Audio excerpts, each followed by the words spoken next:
Class 9 chapter first exercise 1.6। इस exercise में हम जानेंगे घातांक नियम यानी laws of exponent for real numbers. चूँकि ये प्रश्नावली सिर्फ क्लास 9th के लिए उपयोगी नहीं है बल्कि 10th के लिए और ये कंपटीशन के लिए भी, जो बच्चे कंपटीशन की तैयारी कर रहे हैं उनके लिए भी ये बेस का काम करती है प्रश्नावली।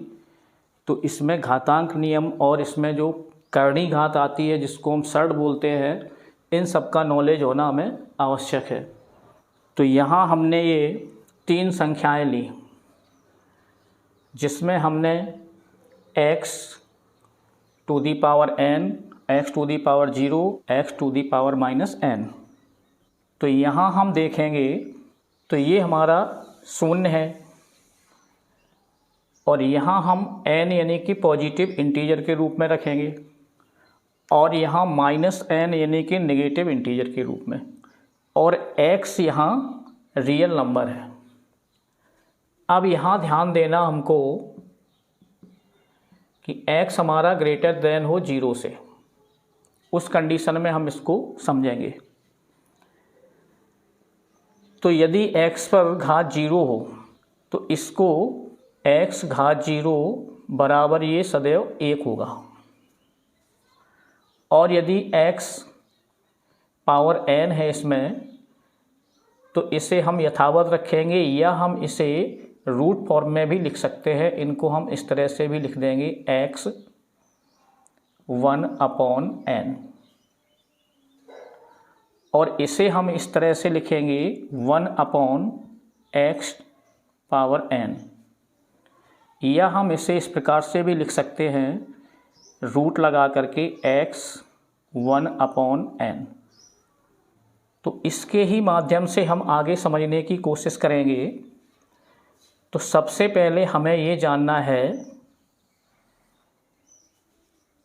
कि जैसे x है ये और ये पावर n है, तो इस x को हम बोलेंगे बेस, और हिंदी में इसे बोलेंगे आधार या मूल, और n को बोलेंगे पावर या एक्सपोनेंट। x मीन ये रियल नंबर,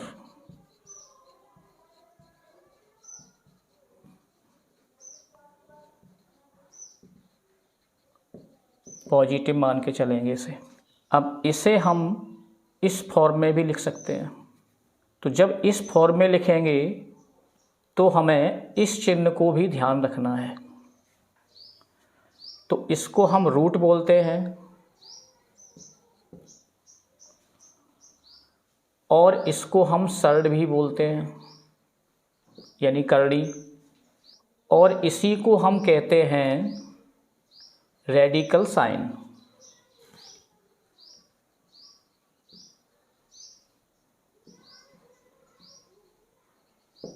अब यदि इस रेडिकल साइन के अंदर यदि मान लो a है तो इसको बोलेंगे हम रेडिकेंट।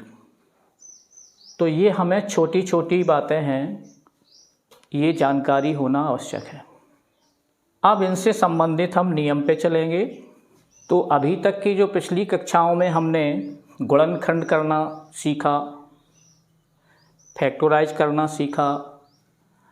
अब जैसे हमने एक संख्या 8 ली तो इसके हम यदि गुणनखंड करेंगे तो 2 से ये डिवाइड होगी 4, 2 1 जा 2, यानी 8 को हम इस तरह से लिख सकते हैं 2 × 2 × 2, यानी इसके ये फैक्टर हो गए 8 के। और हम इनको इस तरह से भी लिख सकते हैं कि 2 2 2, यानी कि 3 बार ये 2 है, 2 दी पावर 3। अब इसी में हमारा रूल्स भी लगता है, यानी 2 पर ये पावर 1 होगी, यहाँ 1 है, यहाँ 1 है, तो तीनों 2 पर 1 पावर है। तो इसमें नियम हमारा क्या लगेगा, जब ये बेस तीनों समान है तो हम एक बेस लेंगे और तीनों की ये पावर हमारी प्लस हो जाएगी, तो हमें ये 2 पावर 3 मिलेंगे। तो इसी प्रकार से हमारे कुछ सामान्य नियम हैं इसके घातांक नियम में, कि जैसे हमने x लिया और इस पे पावर m कर दिया, फिर हमने इनटू लिया x और इस पर पावर n कर दिया, तो ये हमारा फर्स्ट नियम इसे हम बोल सकते हैं। तो जब ये बेस समान होंगे इसमें तो ये पावर ऐड हो जाती है, तो यहाँ x power m plus n हो जाएगा। जब यहाँ डिवाइड चिन्ह हो और ये बेस यदि समान हो, इक्वल हो, तो पावर उनमें से घट जाती है, तो यहाँ m माइनस n लिख देंगे, ये हमारा दूसरा रूल हो जाएगा। इसको हम इस तरह से भी लिख सकते थे, x power m upon x power n, तो हम m माइनस n इसे लिख देंगे। अब यदि x बेस समान ना हो, x पावर m हो और इनटू y पावर m हो, तो अब यहाँ बेस समान नहीं है लेकिन इसमें जो पावर दोनों की समान है, तो यहाँ हम इसको लिखेंगे x y to the power m, यानी x इंटू वाई और दोनों पर पावर m होगी। या ये इस तरह से दिए हों x y पावर m, तो हम उसे अलग अलग इस तरह से लिख सकते हैं। फोर्थ रूल में हम देखेंगे कि यदि हमें इस तरह से मिले m to the power n, तो इस पर भी पावर है और फिर होल नंबर पर भी पावर है, तो पावर का पावर से यहाँ मल्टीप्लाई किया जाता है, तो x m इंटू n हो जाएगा ये। फिफ्थ नियम में हम चलेंगे, यदि x पर पावर 0 हो, अब m या n के स्थान पे हमें 0 पावर मिले, तो इस पे हमें विशेष ध्यान रखना है, तो ये सदैव 1 ही होगा। लेकिन ये ध्यान रखें, यानी किसी भी संख्या पर 0 बराबर 1 होता है, लेकिन 0 को छोड़कर।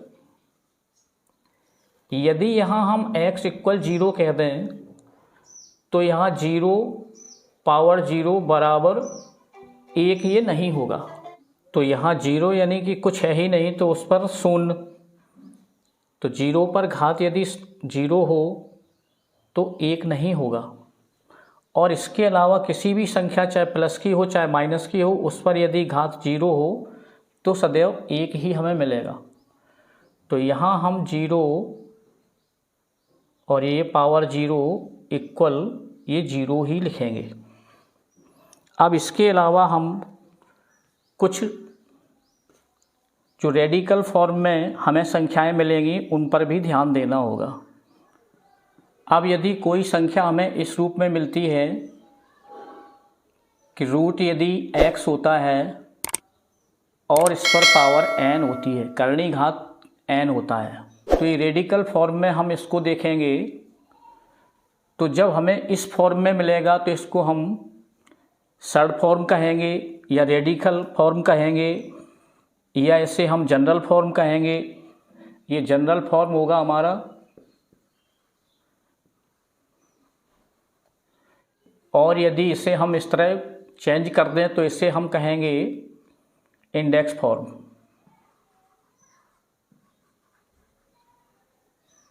तो जब भी ये करनी पर घात होती है, तो यहाँ यदि अपॉन में n सिर्फ है, n अपॉन कुछ नहीं है, तो यहाँ हम 1 मान के चलेंगे। यहाँ तो n अपॉन 1 करेंगे तो इसका रेसिप्रोकल होगा 1 अपॉन n, और ये रूट ख़त्म कर देंगे हम यहाँ, इसमें ब्रैकेट लगा के हम इसे इंडेक्स फॉर्म में 1 अपॉन n के रूप में लिख देंगे। या हम इसको एक नियम दे सकते हैं, इसे हम 7वां नियम दे सकते हैं, या हम इसको इस तरह से कर सकते हैं कि x m/n।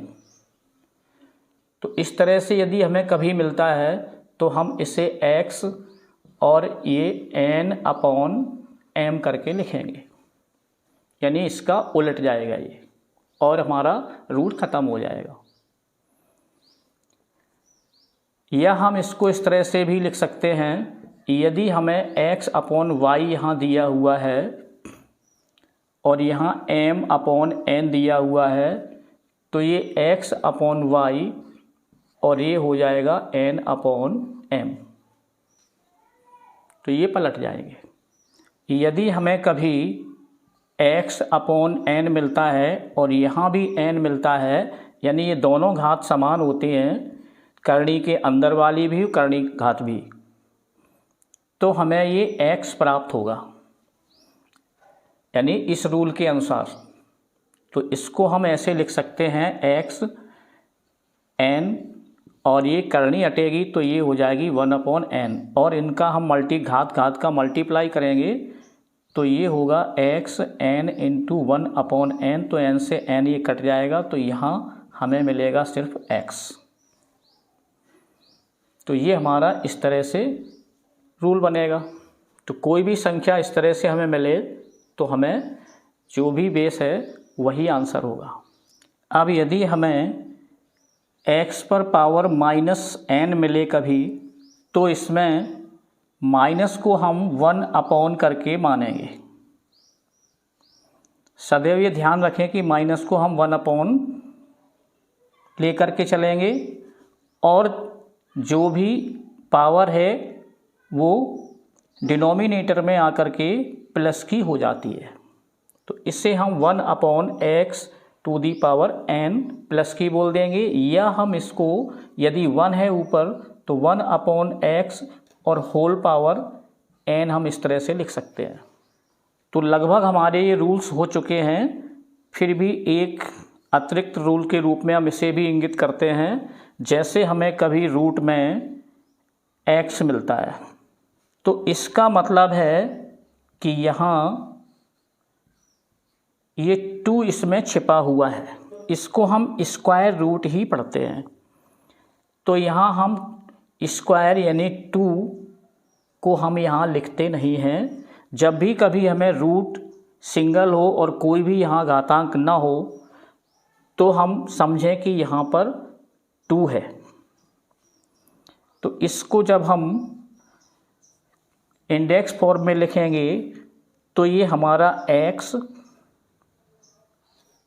और ये 1/2 हो जाएगा। तो अब हम चलेंगे एक्सरसाइज 1.6 पर, जिसमें ये सभी रूल्स फॉलो होंगे। तो हम बहुत इजी प्रश्नावली है ये, और ये कक्षा 6 से 5 से हम ये करते आ रहे हैं बच्चे, तो ये आसानी से ये प्रश्नावली को समझ सकते हैं, और इनमें यही 10 नियम ही इसमें लागू होंगे। तो पहले क्वेश्चन में हमें 3 सब क्वेश्चन दिए हुए हैं और हमें ज्ञात करने को बोला है उनका सरलतम मान। तो इसमें फर्स्ट क्वेश्चन हमारा मिलेगा 64 पावर 1/2। तो हम सबसे पहले 64 के हम गुणनखंड करेंगे, यानी इनको फैक्टराइज करेंगे। तो हम 64 को यहाँ सिंपल तरीके से इनका गुणनखंड कर सकते हैं। 2 3 जा 6, 2 जा 4, तो ये 16 बार भाग जाएगा इसमें, 2 8 बार जाएगा, 2 4 जा 8 होगा, यहाँ 2 2 जा 4 होगा, 2 1 जा 2 होगा। तो 64 को हम 2 × 2 × 2 × 2 × 2 × 2 इस तरह से लिख सकते हैं। तो यहाँ लिखेंगे हल। तो 2 पावर 1 2 3 4 5 6, यानी कि 2 6 बार आए तो 2 पावर 6 लिखेंगे यहाँ, और ये 1/2 हो जाएगा। अब यहाँ रूल्स लगेगा कि x पावर m × n, तो ये इक्वल होता है x m × n। तो इस नियम को हम इसमें लागू करेंगे। 6 इंटू 1/2 हो जाएगा, 2 से डिवाइड हो जाएंगे 3 बार, तो ये होगा हमारा 2 पावर 3। तो यानी कि 2 पावर 3 यानी 2 2 2, इनको 3 बार गुणा करेंगे तो हमें 8 प्राप्त होगा। या इससे हम इस तरह से भी हल कर सकते थे कि हमें पता है कि यहाँ घात 1/2 है, तो हमें इनके ऐसे गुणनखंड करना है कि स्क्वायर मिल जाए हमें।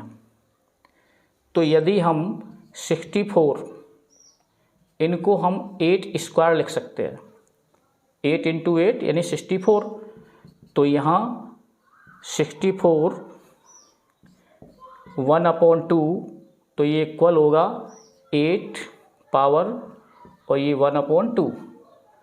अब यदि इनको हम हल कर देंगे तो ये 2 से 2 ये कट जाएंगे, तो हमें ये 8 हमारा ये आंसर मिल जाएगा। अब हमें क्वेश्चन 2 दिया है 32 पावर 1/5। तो ये भी इजी क्वेश्चन है। तो यहाँ देखो हमने अभी गुणनखंड किए थे 32, यानी कि 64 का किया था हमने, तो 32 हमें यहाँ से प्राप्त हुए थे। तो इसका गुणनखंड करेंगे तो हमें ये प्राप्त होंगे 1 2 3 4 5, यानी कि 2 टू दी पावर 5। तो यहाँ 32 को हम लिख सकते हैं 2 पावर 5 और ब्रैकेट में 1/5। तो इनको यदि हल करेंगे तो 5 पावर 5 इंटू 1/5, तो 5 से 5 कट जाएंगे, तो हमें मिलेंगे यानी कि 2 पावर 1 इक्वल 2। तो ये हमारा आंसर हो जाएगा। अब ये तीसरा प्रश्न है, इसमें दिया है 125 टू दी पावर 1/3। 125 को फैक्टराइज करेंगे तो 125 यानी ये 5 से डिवाइड हो जाएंगे, फिर हम 5 से डिवाइड करेंगे और फिर ये 5 से डिवाइड हो जाएंगे, तो हमें ये 3 इसके फैक्टर मिले 5 5 5। 125 को हम 5 टू दी पावर 3 लिख सकते हैं और हमें मिलेगा 1/3, ये दिया हुआ है, तो हमारा फिर वही रूल्स लग जाएगा, यानी x पावर m और पावर n, तो x m इंटू n। तो यही फॉर्मूला हम इसमें यूज कर देंगे। तो ये 5 पावर 3 इंटू 1/3, तो 3 से 3 डिवाइड हो जाएंगे। अब 5 पावर 1 यानी 5, तो ये 5 हमारा आंसर हो जाएगा। अब हमें क्वेश्चन 2 दिया है और इसमें भी हमें 4 सब क्वेश्चन दिए हुए हैं। तो इसमें पहला है 9 पावर 3/2। तो इसे हम हल करेंगे तो पहले हम 9 के फैक्टर देखेंगे, तो यहाँ 3 स्क्वायर हो जाएगा 9, 3 स्क्वायर 3 इंटू 3 9 होता है, और इस पर जो पावर है 3/2 है, तो पावर का हम मल्टीप्लाई करते हैं, तो 3 पावर 2 इंटू 3/2, तो 2 से ये 2 ये क्रॉस हो जाएंगे, तो यहाँ पावर 3 शेष बचेगी, तो इसको हम 3 बार मल्टीप्लाई कर देंगे 3 इंटू 3 इंटू 3, तो ये हो जाएंगे 3 3 जा 9, 9 3 जा 27, तो ये हमारा आंसर हो जाएगा। तो अब क्वेश्चन 2 पर हम चलेंगे, तो ये 32 और उस पर घात है 2/5, तो 32 अभी हमने गुणनखंड किए थे, तो 2 पावर 5 यानी 2 पावर 5 ये 32 होंगे, और इस पर पावर होगी 2/5, तो इसको हम लिखेंगे 2 5 इंटू 2/5, तो 5 से 5 ये कट जाएंगे, तो हमें मिलेगा 2 पावर 2 यानी कि 2 इंटू 2 इक्वल 4, तो ये हमारा आंसर होगा। और ये तीसरा प्रश्न है, इसमें 16 पावर 3/4 दिया है, तो 16 यानी कि 2 पावर 4 इसको हम लिख सकते हैं, 2 2 जा 4, 2 जा 8, 2 जा 16, तो यहाँ हम 3/4 लिखेंगे और ये इसमें मल्टीप्लाई कर देंगे, यानी घात का गुणा होगा, तो 4 से 4 कट जाएंगे, तो यहाँ 2 पावर 3 मिलेगा, तो 2 इंटू 2 इंटू 2 यानी कि ये 8 आंसर हो जाएगा। अब यहाँ 125 और इसमें पावर -1/3 दिया हुआ है, तो इसमें माइनस वाला हम रूल्स लागू करेंगे। तो माइनस जैसा कि हमने बताया था, तो पहले इनको हम गुणनखंड करेंगे 125 का, इसको हम लिख देंगे 5/3 और लिखेंगे -1/3। तो इनको और हल करेंगे तो ये घात का हम पहले गुणा करेंगे, गुणन का नियम लगाएंगे। तो 5/3 इंटू -1/3, तो 3 से 3 डिवाइड हो जाएंगे, तो हमें 5 - 1 पावर के रूप में मिलेगा। तो जब माइनस होता है तो माइनस यानी कि 1/, माइनस को हमेशा 1/, करके मानिए। और फिर ये घात जो संख्या हमें दी होती है वो डिनोमिनेटर में लिखेंगे और पावर हमारी ये प्लस की हो जाएगी। तो ये हमारे हो जाएंगे 1/5। तो ये आंसर हो जाएगा। क्वेश्चन 3 है ये, और इसमें भी 4 सब क्वेश्चन दिए हुए हैं ये। तो पहला इसमें है 2/2/3 इंटू 2/1/5। तो इनको हम हल करेंगे तो देखेंगे यहाँ इसमें बेस इसके इक्वल हैं, यानी कि दोनों बेस इसमें समान हैं। तो जब बेस समान होते हैं तो फिर इसकी पावर प्लस हो जाती है, यानी ऐड कर देते हैं उनको। तो 2 बेस में से इक्वल है दोनों, तो उसमें से हम 1 लेते हैं और ये 2/3 और प्लस हो जाएंगे 1/5। अब यहाँ ये हमारी फ्रैक्शन रूप में है, तो इनका हम LCM लेंगे। तो LCM ले लेंगे 2/3 और प्लस 1/5 का, तो ये 15 हो जाएगा LCM। तो इसका 3 का इसमें हम भाग देंगे तो 5 बार जाएगा, तो ऊपर मल्टीप्लाई करेंगे तो यहाँ 10 मिलेगा हमें। तो इसको डिवाइड करेंगे 15 को 5 से, तो 3 बार जाएगा, 3 का ऊपर मल्टीप्लाई करेंगे तो 3 होगा। तो ये हमारे 13/15 हो जाएंगे। तो यहाँ हमें मिलेंगे 2/13/15। तो यही हमारा आंसर हो जाएगा। अब ये दूसरा इसमें क्वेश्चन है, तो इसमें 1/, अच्छा इसके पहले हम जो भी हमने यहाँ रूल लगाया है तो हम यहाँ लिख सकते थे, यहाँ रूल इसमें यानी x⁴m इंटू x⁴n इक्वल हो जाएंगे m + n। इस नियम का हमने उपयोग किया। तो यदि परीक्षा में पूछा जाता है तो हम इस तरह से सामने उसके रूल्स को भी लिख सकते हैं। अब हमें है दूसरा प्रश्न, तो इसमें 1/3/3 और होल पावर 7 दिया हुआ है। तो यदि हम 1 पर कोई भी पावर कर दें तो 1 ही होगा। तो इनको हम पहले इस तरह से भी लिख सकते हैं 1/3 और ये पावर 3, यानी 1 पर भी पावर 3 तो 1 होगा और 3 पर ये पावर 3 हो जाएगा, और होल पावर इसमें 7 दिया। तो अब इसमें पावर का यहाँ मल्टीप्लाई हो जाता है, जो मल्टीप्लाई रूल से। तो इसमें 1/3 लिखेंगे हम और ये 3 इंटू 7 हो जाएगा, तो ये ब्रैकेट हट जाएगा। तो इक्वल होगा हमारा 1/3 और 7 का 3 में मल्टीप्लाई करेंगे तो ये हो जाएगा 21। या हम इसको इस तरह से भी लिख सकते थे 1/3 या हम इसको इस तरह से भी लिख सकते थे, जब 1/ कोई संख्या है और उस पर पावर दी हुई है तो हम 3⁻⁻21 इस तरह से भी इसे लिख सकते हैं। तो इसमें जो नियम लगा है उसे हम लिखेंगे। तो एक तो हमारा नियम लगा है xm इंटू n, तो xmn। तो एक रूल्स हमारा ये इसमें लगा हुआ है और दूसरा रूल्स इसमें लगा है x माइनस यदि m होता है तो यहाँ हो जाएगा xm। तो ये नियम लगा है हमारा ये इसमें। तो अब हम करेंगे तीसरा प्रश्न। तो इसमें हमें 11/1/2 दिया हुआ है और फिर 11 डिनोमिनेटर में भी 11/1/4 दिया है। तो जब हमें डिवाइड के रूप में दिए हों तो यदि बेस समान होते हैं तो जो नीचे यानी डिनोमिनेटर में जो पावर होती है वो नॉमिनेटर की पावर से सब्ट्रैक्ट हो जाती है।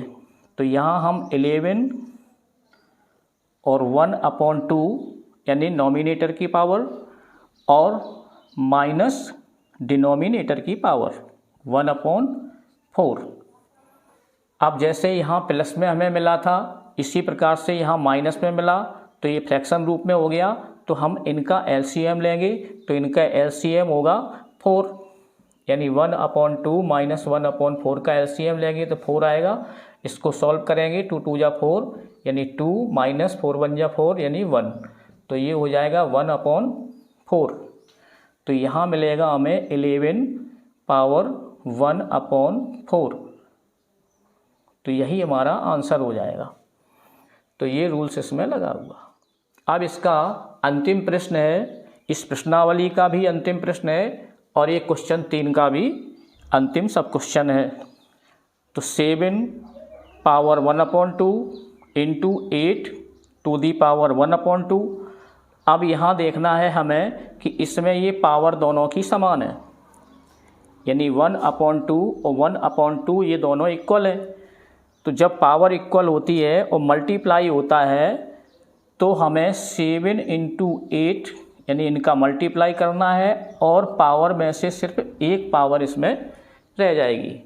तो इस तरह से हम इसको लिखेंगे।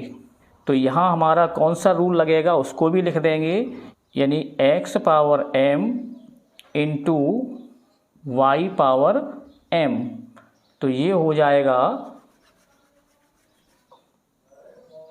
x into y power m। इस सूत्र का हम उपयोग करेंगे इसमें। तो अब ये होंगे 8 का 7 में मल्टीप्लाई करेंगे तो ये हो जाएंगे 7 8 जा 56 और इस पर पावर हो जाएगी 1/2। तो यही हमारा हो जाएगा आंसर। तो इसी के साथ में ये चैप्टर 1 समाप्त होता है। और यदि आपको वीडियो अच्छे लगे हों तो लाइक अवश्य करें और नए हैं तो चैनल को सब्सक्राइब ज़रूर करें। देखने के लिए आपको धन्यवाद।